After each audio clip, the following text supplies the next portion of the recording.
ভাই মাছটা কিন্তু আমি নিজের হাতে কিনে আনি বুঝছেন, একদম মনে করেন যেটা পারফেক্ট, কাঁসাটা উঠলে যেটা লাল টকটকে উড়ে লই। ভাই, আমি তো ওই। বুঝি ভাই, ব্যবসা বুঝি। মাছের আবার কাংসা আছে।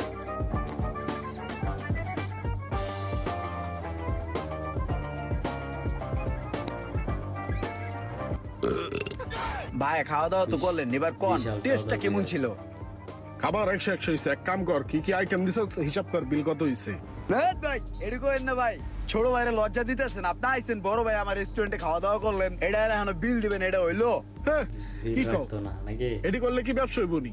কয়টিয়া কেমনে কি খাইছে এটা হিসাব করে বিল রাখবা। কি এর ভাই বেড়াদার, চলো। ভাই লজ্জা দিয়ে না তো ভাই, আপনার কাছে কোন বিল নিবো আমি? তুই ব্যবসায় ধরা খায় খায় অনেক অভিজ্ঞতা হয়েছে, তোর আরো অনেক অভিজ্ঞতা হইব। জীবনে অনেক অভিজ্ঞতার দরকার আছে। ঠিক কথা কইছি। রেস্টুরেন্ট তাইলে রাখবা না, সাইরে যেহেতু দিবা